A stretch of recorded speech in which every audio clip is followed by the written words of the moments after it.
Smile though your heart is aching. Smile even though it's breaking. When there are clouds in the sky, you'll get by.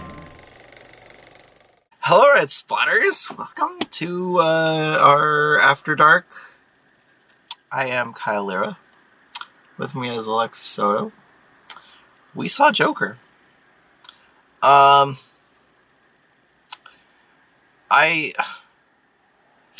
want to set spoilers through and through.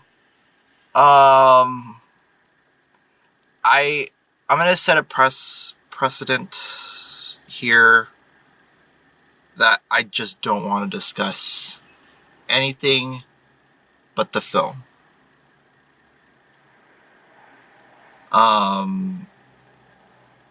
Because I think by acknowledging everything else, you're kind of giving credence and trying to stir the pot, as it were.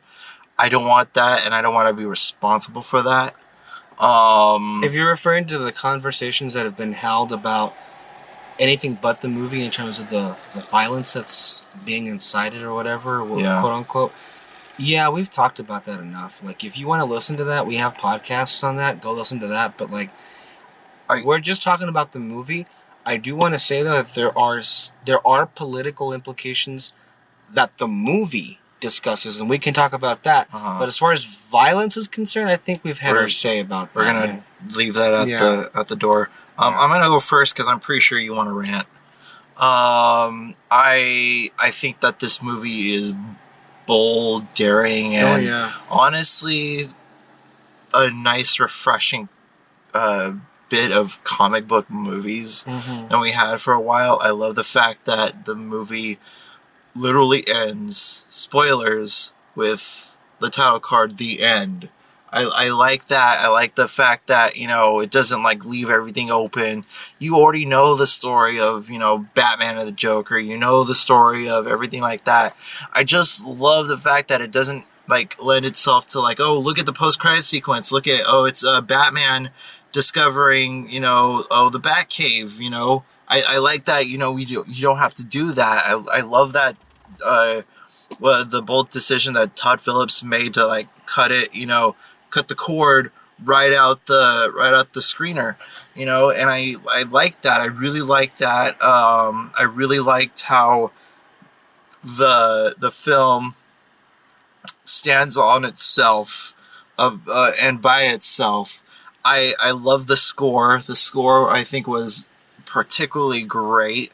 It's kind of like, and the way that this whole movie is it's downright unsettling. It's downright unsettling from Joaquin Phoenix's, which I'll get into later. Joaquin Phoenix's performance, the way that things are, like, going around in his head, the way that some characters are interacting around him, is just really good. And the thing is that what I was going in with this movie is because, like, the thing that I really love about the Joker is that you don't know shit about him, and that's what kind of makes him more terrifying. You were afraid that was going to be taken away. And I was afraid of that, yeah, because you lose that kind of intrigue of the Joker, and that's why, you know, he's the ultimate agent of chaos, and he has no reason to. It's just chaos is chaos, and, you know, that's how, sorry, I'm gonna get political here. That's how terrorists are. They just, like, they have, like, this the center about them, but they don't have, like, this sympathetic nature about him. He was a little bit sympathetic, and I did not need that in this movie. That's what's preventing me all this stuff. There's one thing that I thought they were gonna go for, which I was like, holy shit, I hate this movie. And that was the part, spoilers, where he allegedly finds out that Thomas Wayne is his father. I expected that. I was ready to give up the movie. I was just like, fuck off with this bullshit.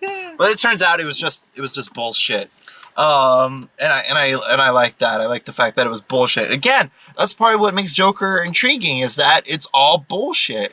You really hate familial ties, don't you? Yeah, like, dude, no. Get ready for Rise of Skywalker. That's all I'm gonna tell you. I think Arthur, like the Arthur, his name Fleck. Arthur Fleck. Arthur Fleck. I think his transition into the Joker was nice, progressive, and you needed that slow burn.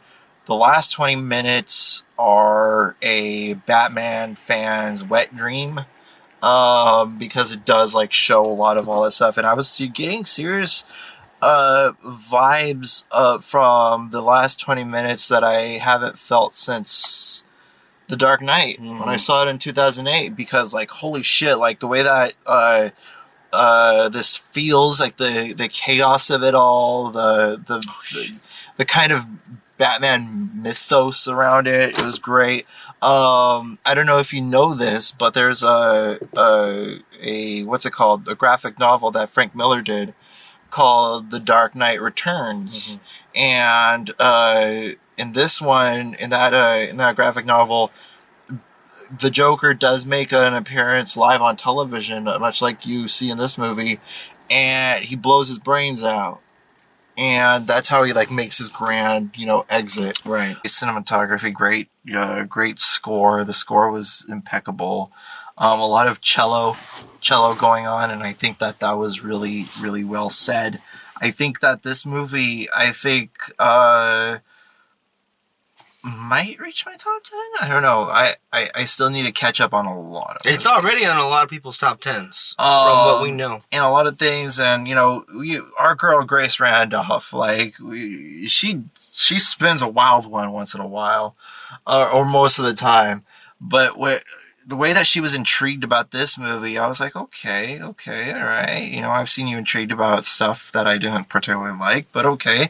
And then for the first time, I was like, say that again. But then when I saw this, I was like, holy shit, I fucking agree with you, Grace, 100%. And I 100% agree with Grace in this instance. I think that a lot of things, a lot of people, I think a lot of people are afraid of liking this movie because of its controversy, and I think that's absolute bullshit. You have to give credit to a movie where it's got to give, where something's got to give to a movie of this caliber that rightfully deserves praise. Empty, like a lot of people say. Not really. Not really. I don't view it as an empty film because it does. Did you feel empty walking out of it? No, I was just like, holy crap, because when I go into a movie, I like to be proven wrong. Well, yeah. About movies, like, because I hate to feel like, oh, I was right about this movie. I don't want to feel that. Then that's a waste of my money. Prove me wrong. That's the way that it was, and I love that. I love the whole interview thing that he did with De Niro. I think that this whole movie just really spun itself on its head. I absolutely hated the notion of like the Joker getting a origin story, but this really made itself known into like this greater universe, and to be honest, this made me 10 times more excited for Matt Reeves' Batman, because even though there's no connection between this movie and that. It made me 10 times because I was like, there could be, if you wanted to make a leap, there could be, but I don't think there are things that are set up here that but I don't think they're really gonna go. They're not. Well, okay, we need to talk about that scene now because it's kind of killing me. What was the point of seeing the Waynes die again? Like, yes, like they died because it was indirectly because of Joker inciting all the thing. I think what was meant about that whole Wayne death scene. Number one, I cringed a little bit at one part of the thing. Again with the ripped pearls. Like, I cringed at the whole thing. Why did that need to be in the movie? Okay, here's why I think that it was needed in the movie. In the wake of chaos, you do leave, fuck the system and all that stuff. I get it. But again, innocent people do get hurt out of that, and I don't think Bruce Wayne deserved that shit. Yeah, no, he didn't. But like we've seen it. I don't disagree with you. I'm just saying I think they could have been more subtle about that than seeing the exact same scene again. And that's why I think you could think that perhaps maybe WB put that in there to like, hey, maybe we want to do a backdoor sequel eventually to this movie. I don't know. There could be a reason for that. I don't think it was necessary to do the whole good luck thing. trying to get Joaquin Phoenix to do a sequel. Exactly. But I think it would have been enough. I got the message when they were like walking to the alley. I think it would have been better if they just left it at that. Because you kind of know what's going to happen. It's the Waynes. They're going into an alley. Somebody follows them like, okay, we get it. You don't got to do the whole thing. Then they do the whole thing. And okay. So that felt a little over the top. That's right. To me. You were saying about your thoughts on the movie? At first, I was like, when it was first shown that that was going to be the outfit that he was going to be wearing, and that was the makeup. We all had a not overly positive reaction to it, right? Yeah, but as the thing goes on, he is a disgruntled clown, and that's what you're. Yeah, all of the things that bothered me in the beginning, and I mean by the beginning, I mean like the production photos and like the news of the movie. At the end of the day, I think that's kind of irrelevant by now. Yeah. I think I had a different take on this movie than you did, but I think overall, what should be praised about this is that this is an absolute win for DC films. Right. It's an absolute win for Warner Brothers, and I think it's overall a win for comic book movies, and this is why, because this is exactly what like I and Peter and like I think you have been calling for a long time, and that is less of a cinematic universe collection of films, but just an individual story. I mean, truth be told, comic books have more than just arcs. They're one-off comic books as well. It's not just about a cinematic universe. It's about the individual films. And what we've been saying is these comic book films have a lot of actually potential if you get director-driven movies rather than having a creative head dictate where the overall arc is going to go. Also, it was so refreshing, not like having to wait for an end credit scene. Exactly. I mean, you didn't need that. And look, I think this is a testament to what a director-driven comic book movie can do, because DC right now is taking this approach. We're going to have James Gunn and Matt Reeves and many more films that are going to go under this style, and I think it shows to you what they can do. By the way, what are your quick thoughts on Birds of Prey, on the Birds of Prey trailer? Did you see it? I didn't watch it, no. Oh, are you not going to watch it? I probably am. Okay. But wait, they didn't show it at the... I was waiting for it to be shown at the movies. They didn't show the Birds of Prey trailer. Did they show it with yours? No. No. I know it came out online. Although for the first time I saw the new Kingsman trailer, and I am fucking hyped. That actually looks pretty good. It's giving me a lot of old school Bond vibes. I'm sure it is. So I was like, I hear it's a good trailer, and I'm looking forward to it. Look, I think at the end of the day, what the main point is, we want more films that are director driven, that do some things that are not what we've been seeing the past 10 years. It's time for a different age of comic book movie making, and I think Joker is a primary example of what you can do with that, and that's why it's so refreshing, because overall it feels less than a corporate product and more of a curated mosaic or statue or somebody that really wanted to make this movie. So I think overall those are all very good positives that this movie accomplished to great effect. Joaquin Phoenix, we'll get to him, but no question was a great performance. I don't like to get into this issue of ranking it. I don't think, for me, it reached what Ledger did, but he was doing something that was completely different than Ledger, I think. So, but for one thing's for fucking sure, he blew past Leto. Exactly. That's kind of like... yeah, who gives a shit about that? But, no, he gives an outstanding performance, and I think he carved out his own niche that won't be soon forgotten. And you're right, the last 20 minutes of the film or kind of like a Batman wet dream. Yeah, it's like, oh, look at this is Joker and all that stuff using blood as the fucking lipstick. The cinematography is beautiful. It's a very well made film. It's shot great. You're right about the score. Yeah, but I think overall, I was so conflicted about the movie because Bradley Cooper produced the movie too. Yeah, and one of the I found out that Todd Phillips produced A Star Is Born, so that's interesting right there. It's nice that they're working together. Yeah, I was really conflicted walking out of this movie. In the sequel, Lady Gaga plays Harley Quinn. Tell me something, boy. Oh my god. I mean, I think...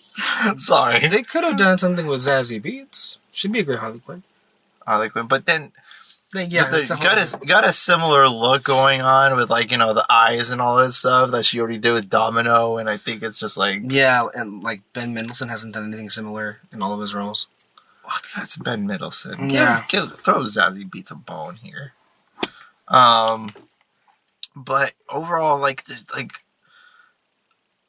let's get into Joaquin Phoenix, because holy shit, like, I was like, a lot of the things was like unnerving, uncomfortable, like the way that he did, like, number one, he got himself fucking thin to be in this movie, like, the way that he, like, he lost all that stuff, the way that he, you know, he contorted himself a little bit, the way that, you know, he has like this sort of like dance that he does that's like really impeccable. That first time when he commits homicide, right, and he puts himself in that lowly bathroom, and he's just dancing, like getting into the groove of everything, like that, of like being a criminal, you know, and relishing in that. That was good. Like the way that he like laughed, but it was like kind of like a cough thing that was going on because he was trying to restrain himself. The way that he was kind of crying when he was doing that. I mean, there was like just so many things going on that he had to do in order to make this believable, and he really made it believable. And this is honestly, like, fuck yeah, give him a nomination. I don't give a shit, because, you know, like, it's a worthy performance, and I think this is a really good performance that Joaquin Phoenix put on. Like, holy shit, really good. Like, he's always played like these, like, you know, characters that is like really good. Like, he played what's his face in Gladiator, Johnny Cash. He was good in that. Her, like the way that he plays these characters is just like he completely like transforms into something else. And I really appreciate the artwork behind that. You know, if there's anything to take away from this movie, come for Joaquin Phoenix. And yeah, you. What about me? What thoughts on Joaquin? No, yeah. I mean, I thought he did a great performance. Yeah, I mean, it was unsettling. It was masterful in how he approached it.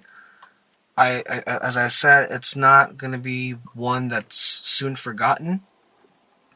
We'll see. We'll see where we go with that performance. Okay, if they took out the name Joker in the title, do you think it would have worked just as well? What would have worked just as well? The movie. Probably, yeah. I mean, the performance is not going to be affected by what title the movie is. Like, I mean, Joaquin Phoenix is a great actor, and this is probably going to be a nominated performance. So I don't think it would have changed it whether or not it had the name Joker on it. Right. What else did you... Well, I was saying that I was conflicted about the movie when I walked out of it. Are you still conflicted? No. Okay. That's not necessarily a good thing. I walked out of it like... I know I didn't love the movie. And I really wasn't, like, sure of what was going on, why I wasn't in love with the movie. And like the more that I was thinking about it, I think it ended up being a dangerous movie after all. But not because it incites violence. No, not at all. In fact, my issue with the movie has nothing to do with whatever the controversy that was. I think maybe Todd Phillips was the wrong person to handle the message of this movie, or maybe I should say lack thereof. And maybe I shouldn't say that because there was a message, but I think it was so incredibly mishandled. Because at the end of the day, when I think about what the movie was doing, it was trying to basically say, look, this society is shit, and if we're not careful, a Joker and a Joker can happen, and anarchy can happen. I get that. But it's more of how it was said that really put me off. And when you think about the road that is set and where it goes, there's a lot of different issues that he brings up in the movie. Mm-hmm. Some that affect Joker and that lead him down this path. Others that have nothing to do with him, that are more with like where Gotham City is right now. And along the way, the two roads merge, and then there's this clown movement that's basically like this Occupy Wall Street movement, but it's also parts KKK in terms of how there's just brutality and anarchy that breaks after Joker basically kills Robert De Niro on national television. My problem with the movie and why I think it's dangerous is because it conflates the Bernie Sanders crowd with the Donald Trump crowd. Because basically what you have here is you have the populist, anti-Wall Street, anti-rich message that Bernie Sanders has, and you apply it to Joker, who acts like a Trump that is basically waging war with existence. And so my issue with it is that the politics of this movie were completely jumbled up. Because it's like, when I'm trying to think about how certain people would interpret what this movie was saying or what they were being shown, and that was that, oh, the people that were saying that capitalism is bad and the rich are preying on the poor and they don't give a shit about us and like it's always about them and we get nothing. Like the people that are suffering and that want a better life for them, and yes, the rich are kind of not helping that. The movie kind of portrays them as fascists and anarchists and terrorists, and they're co-opted by the Joker, who also kind of buys into this, but has his own thing going on. And you see innocent people being killed and murdered. And it's like, I don't think Todd Phillips was trying to say that. I just don't think the movie did a good enough job of really filtering that out. Because if you look at it at a baseline level, it was really horrific to see the movie kind of land on that. And I don't think it was intentional. I think it was just because Todd Phillips mishandled it. And what I'm saying is it came off as muddled because you have all these different messages going on, mm-hmm. and you have the Joker, and ultimately what this movie's going to have is the Joker come out on top and like anarchy wins and everything. But it gave me a bad feeling in me that a lot of people there's enough people already that conflate the populism that Bernie Sanders stands for with the nationalism/fascism that Donald Trump stands for. And I think this movie ended up doing more harm than good when you apply it to, and it's like, well, we're talking about politics because this movie was trying to say something with these politics about the conditions that a society has that can lead to a Joker to rise. So I think it's totally fair game to apply it because it's a 1980 setting, and it's taking all of the relevant issues from 2019 and applying it to 1980 wherever it takes place at. But I just thought it was sickening to see that, like, because you're walking out of the movie and it's like these people that are fighting for justice and for like economic justice are basically just as bad as the what's it called, the Nazis that march on Charlottesville, just killing people and murdering people and burning things down. And it's like, holy fucking shit, like, that's fucking irresponsible, that's fucking dangerous, that's the real thing. And it's like, it's as if there aren't already enough people that think that Bernie and Trump are the exact same thing and their supporters are the exact same thing. And I just think that was so horribly mishandled here. And I think it speaks to, as far as the quality of the film, as the messages conflating and being muddled and not being as clear. And that's where I think the danger can be. There are other issues I have with the movie. Okay. It obviously draws a lot of inspiration from The King of Comedy, Martin Scorsese's film. But I actually kind of feel I like the movie a lot less after having seen King of Comedy. Because a lot of it is, like, basically borrowed. There are sequences in The King of Comedy that have Robert De Niro's character, who is also kind of mad, that basically all happen in his head, although you don't know that until the very end of the movie.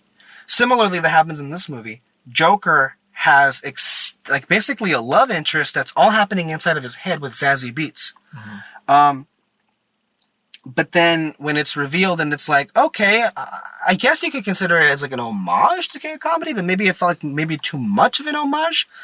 And then this is just a stylistic choice. You can disagree with me about that.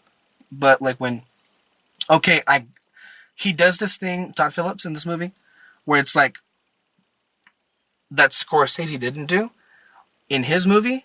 Is like we actually have to go back and see the scenes to really make sure the audience understands. Oh, Zazie Beetz was never there. You see what I'm saying? It's like, okay, we kind of got it around the first time. That's just a simple stylistic choice. I've yet to see Taxi Driver. I hear there's a lot of Taxi Driver in this movie. Mm-hmm. Also in this with De Niro's character and like the way that's interacted.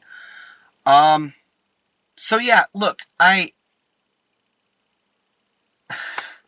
there's a lot of excellent work in this movie. Don't misunderstand that. Joaquin Phoenix did an outstanding job. I just wish Todd Phillips did too.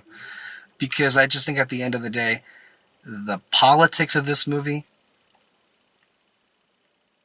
and regardless of whether or not, and I'm not saying that I wanted this to appeal to my sensibilities, I'm saying the movie didn't do a good enough job of filtering or facilitating that conversation. I think with the whole politics of it all in the movie, I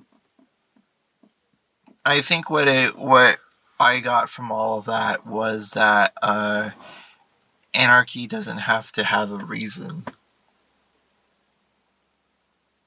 Except that there was a reason, though. The reason why the anarchy happens in this movie is because the people are being crushed by those on top.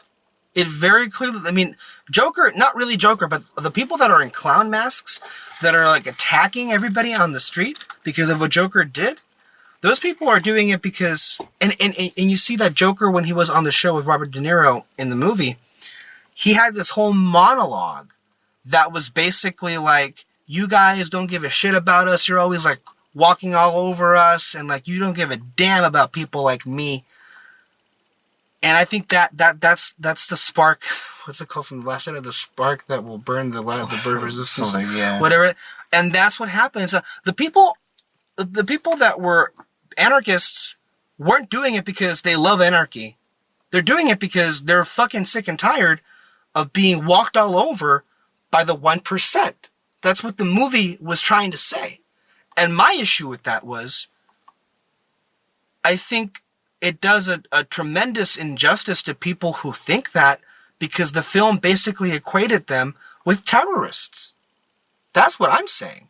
Like, I think maybe you can say that, well, yes, anarchy by its very definition doesn't have to have a reason. But I think the movie was trying to make a reason for that.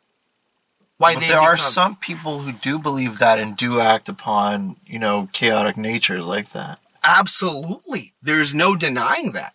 But I don't think that compares to the actual acts of domestic terrorism that happened with the other ideology. And so I just find it disturbing that we have to go back to this that it's always the leftist, socialist, progressive people that turn to violence. And it's like, yeah, because the Joker would absolutely be an inspiration for people like that. I'm not denying that there aren't like terrorist groups on either side of it, but like, we're not talking about a militant organization in this movie. We're talking about townspeople who were legitimately being, like, even in the movie, you have Joker, his meds are cut off because they decide that there's no more money for public services. Because whenever there's no more money, public services are first to be cut off. And, well, there you could see an example of how society created Joker. Joker loses his job. And so, like, he's literally being beaten up by the people. He's literally being beat up by Wall Street, like, lobbyists or whatever they are, right? Those kids that he killed on the train. Uh-huh. So, yeah, I understand what you're saying. I just think the film didn't do good enough job of saying that. You see what I'm saying? Like, it kind of got lost in itself by doing too much or saying maybe too much about the politics of the movie. And that really bothered me because it could have absolutely been a film that spoke about the times. And I think I think the movie thinks that it did that, but it was kind of too surface level. You know how, and I was reading somebody that said this, you know how some of us had issues with Black Panther about how it was like embracing political issues, but in reality it just kind of like scratched the surface a little bit, didn't even go into it. I think that's what was happening here. I think it was trying harder than Black Panther did, but I don't think it facilitated a necessary conversation about what happened. And it's like, to me, it came off as if like it was validating certain people that think that just because you identify as, I guess, a democratic socialist or you're against the 1%, that you're going to break out into violence and you're going to be led by a horrific madman who, by the way, it's interesting though that they use the Joker. The Joker really, like, very particular things happen with him. And like we know in the movie tells us that he's mentally ill for several reasons. Why? Because his mom was mentally ill and she also beat the crap out of him. So like he is particularly crippled in a way. And I don't know if people with mental illness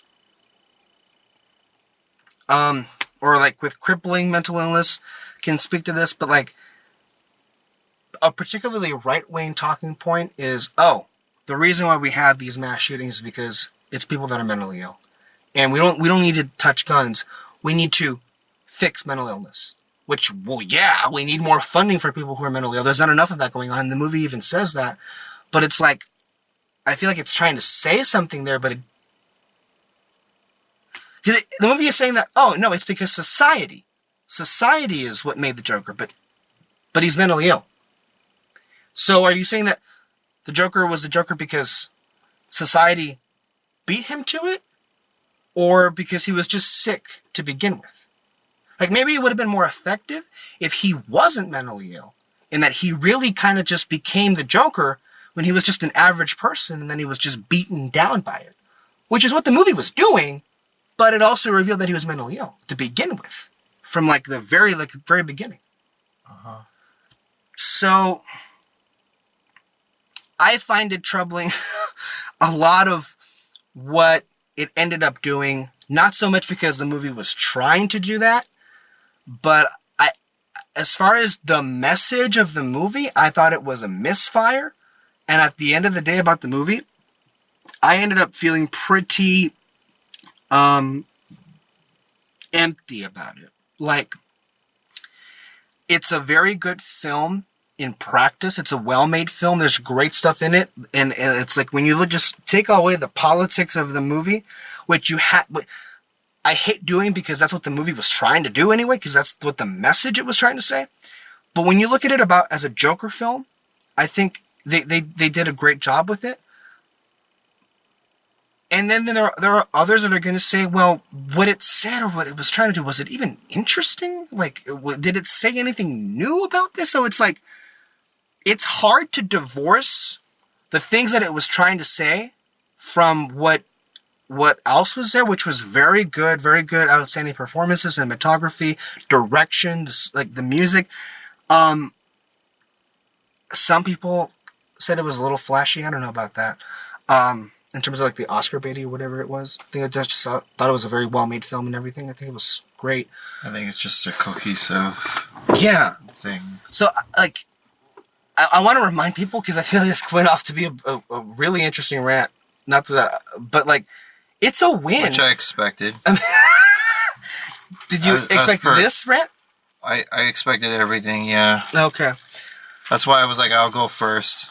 You could do your thing. But I want to reiterate, this is a win for comic book movies, and it's a win for DC movies, because this is the kind of movie that I want. Even though it didn't work all the way for me, I would rather have a movie that tries and swings and takes risks than a generic film that doesn't take any risks whatsoever.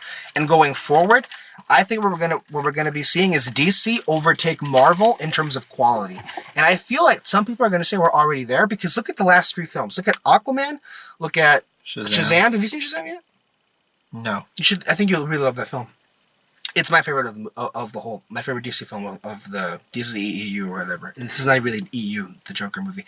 And you have Joker. All of those films are really tonally different. They're all different films. Look at the directors. You have James Wan. Oh, I forget. You have one that's kind of like a fantasy epic with Aquaman. Yeah. You have kind of like a kid's gritty gritty Goonies / Stranger Things. A lot of big. Yeah. You have like that, but it's more I guess dark and sinister, I guess. Yeah. Cussing and all this stuff. And then you have the Joker, which is like an art house piece. Mm-hmm. And it looks like the way that it's shaping out with Matt Reeves' Batman, it looks like they're going to go back to the basics of what the root of Batman is. Yeah, and that's great. And Batman by and large is a fucking detective. And a lot of people don't like equate that. They just think he's a superhero. No. Yeah. Batman was a detective, and it looks like all this stuff, and the casting stuff, like, first of all, Jeffrey Wright as fucking Commissioner Gordon, like, holy shit, I'm in, you know? It's the whole approach. It comes down to approach, and what you're seeing with all of these projects is that they're director-driven. The director is the creative head. You don't have a producer who is trying to connect these movies. In fact, the last 3 films, Joker, Shazam, and Aquaman, have little to no connection between any of them. Uh-huh. And look how they've turned out quality-wise. And I know you hate when I say this. Yeah. I know you absolutely hate it, but I'm gonna what are you gonna say? Put it up there. This is the reason why I more lean into the Guardians films. Well, yeah, because you have that because it does work by itself without the weight of the rest of the stuff on Earth with the Iron Man's bullshit until you get to Steve Rogers bullshit until you get into Infinity War, right.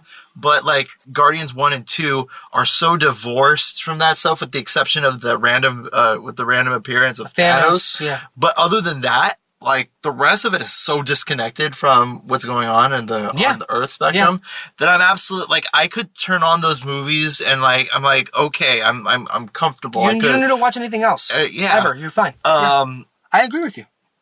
And because the Steve Rogers, Tony Stark storylines were kind of bumming me out for a little bit. Until we got to Infinity War. Yeah. And so, like, I was like, okay, Iron Man hates Cap. Cap hates Iron Man. I was just like, I want something, more. And that's what James Gunn gave me in the Guardians films. And I think at the end of the day, the films that hold up are ones that were crafted by a singular vision, and one that I think was more daring in its execution, which is why you have the Raimi Spider-Man films that hold up. You have Bryan Singer's X-Men films that hold up, and those were not tied down by having to do cameo. I mean, all that stuff is nice. We don't want to knock it. We love the Marvel Cinematic Universe as a whole. For example, like when we got to Spider-Man 2, when Hoffman, remember Hoffman, Jonah's assistant, he was like, what do we think, Doctor Strange? Yeah. And he was like, that's nice, but it's taken. Like, I love that. Like, I love that little, like, the little bits. Yeah. But, like, it's nothing, like, it's not, like, tied down to, like, oh, we got to set up Doctor Strange for the next movie. Yeah.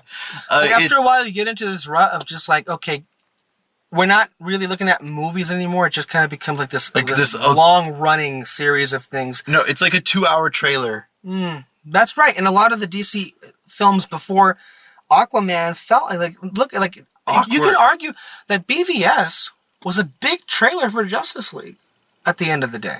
Like and look what happened there. So it's like, I think, and what you think is that for what's important for the genre to survive going forward is to make modifications and to take risks and to do things that are different that MCU doesn't do. Like, just don't try and copy them. Try and do your own thing. Find your own lane.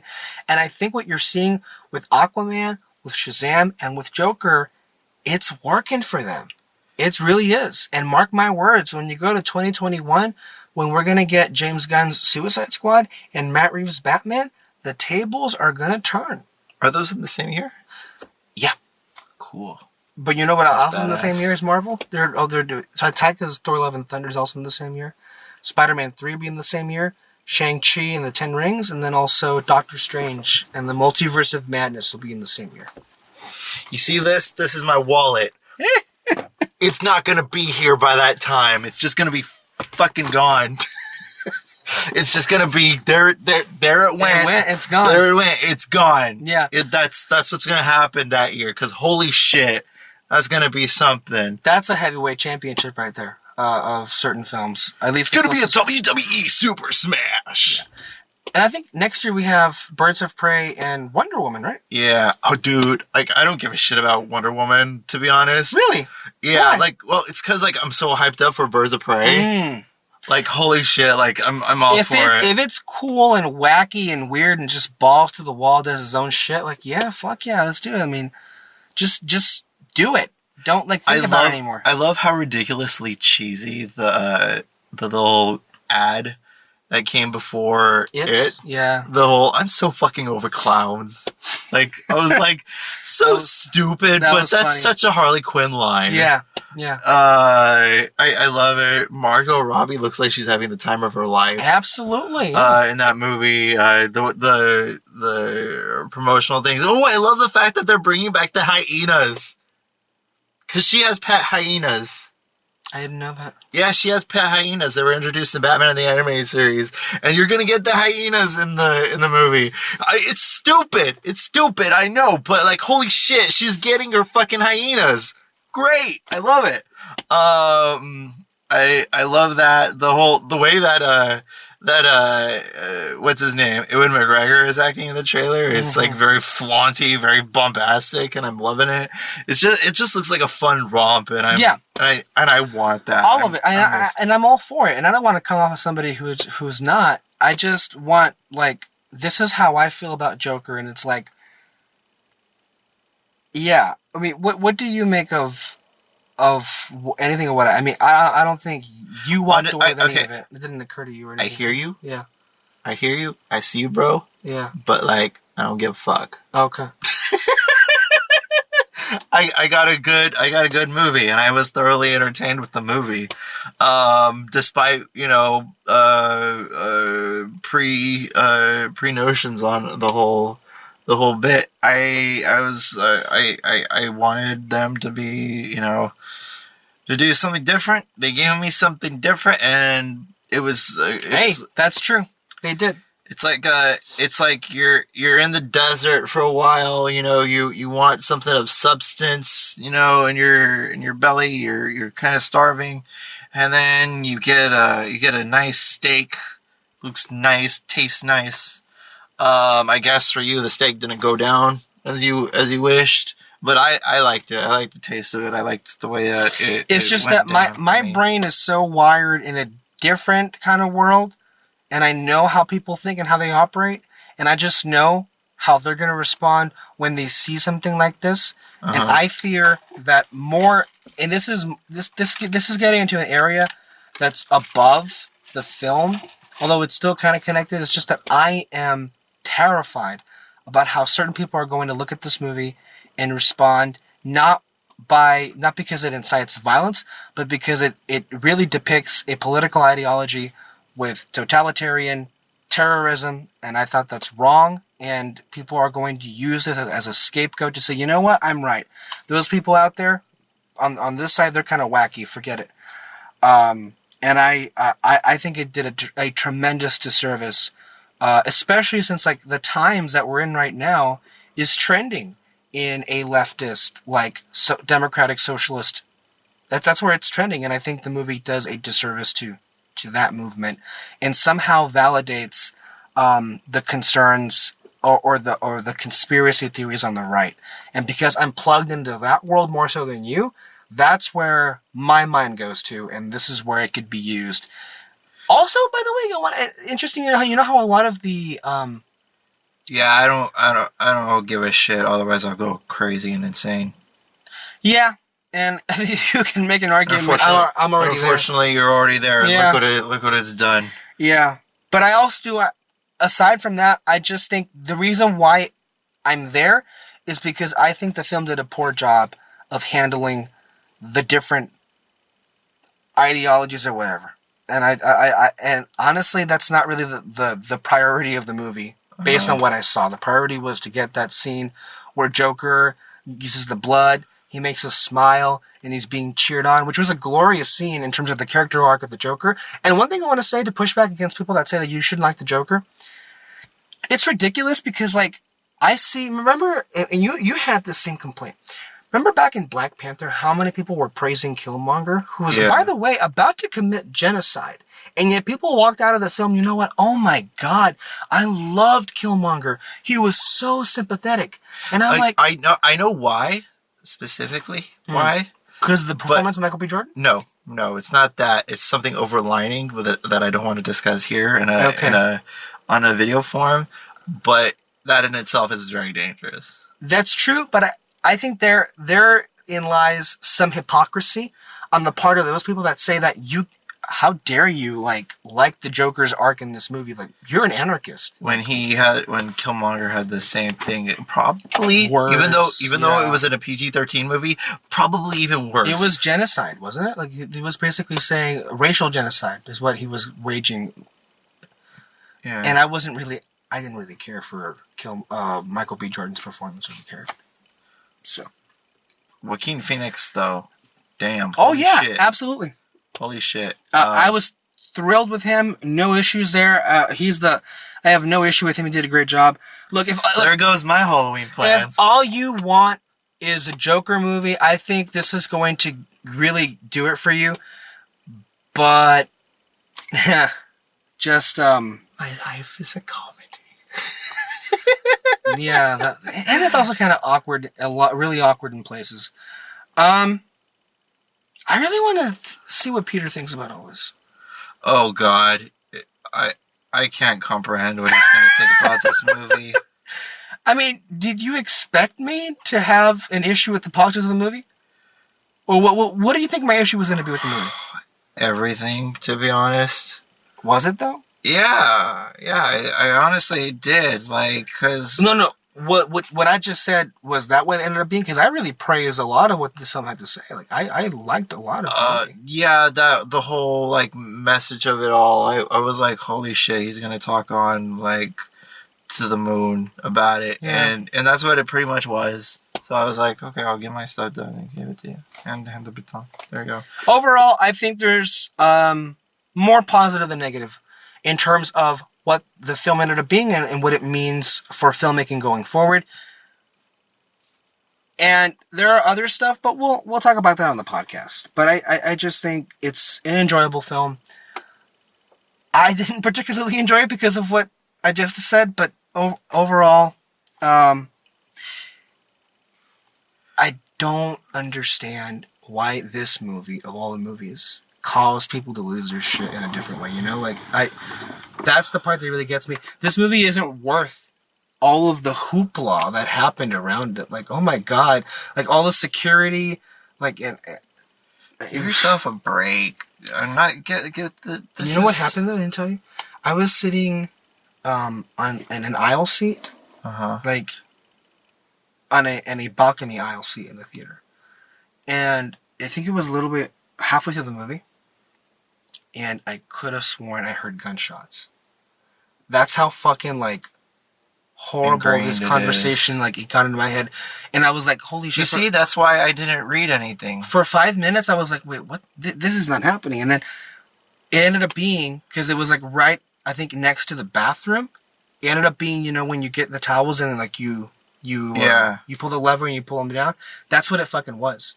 But because it was a movie thing and I was like hearing something in the back of my head, like, oh shit, is there a fucking shooting going on right now? No, but this is what happens when the media like does this shit. Or you could do yourself a favor and not look at that shit. Yeah, but it's my job to look at that shit because of the controversy that's going on. We talk about this, so we have to look at it. I didn't take it seriously, but it's like, it's something that happens. But it got in your head, nevertheless. It gets in everybody's head when the media hypes it up. That's the point of this. And that... What? That's what I do. I don't, like... Because I know if I get myself in that hole, I'd be in the same position as you are. Yeah. But it happened for like, I don't know, 5 minutes and then it went away.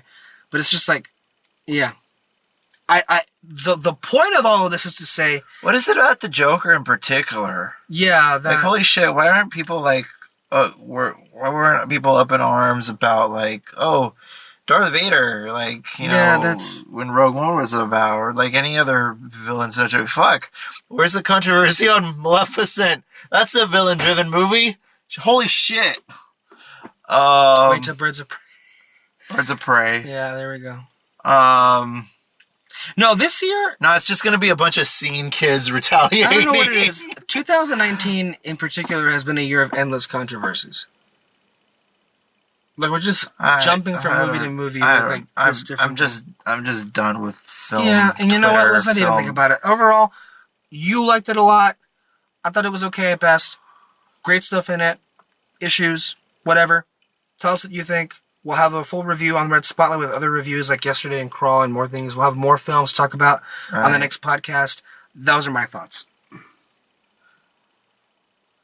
Ditto. Check out everything under the Spotlight, boys and girls, or people. Check out everything on Wishka, Spotify, everywhere you listen to podcasts. We'll be there. Yeah. Oh, since, yeah, it is. Time to announce something. Today, as we record, is what you call International James Bond Day. So what's going to be going on is there's a bunch of details and all that stuff, but I am starting a James Bond podcast with my primary co-host, Peter Martinez, because he's not seen a bulk of the James Bond movies. I mean, he's seen everything under the sun, but not the James Bond movies. So I'm going to get him to watch those, and we're going to talk about it. I'm going to answer all his questions. And the name of the podcast is called Bond and Beyond. And I hope you all listen to that. That way I could, maybe if you guys throw me this bone, maybe I could stop referencing it so much on the podcasts. So there could be that incentive of that. So you're free to join as well and watch these movies and talk about it with us. So yeah, so Bond and Beyond, check it out everywhere you listen to podcasts. Right now is being in the process of what's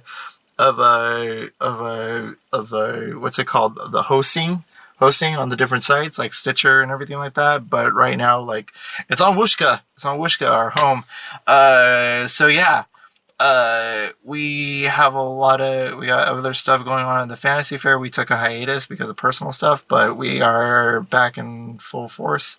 New episode Monday, or whenever you record it, upload it, upload this video.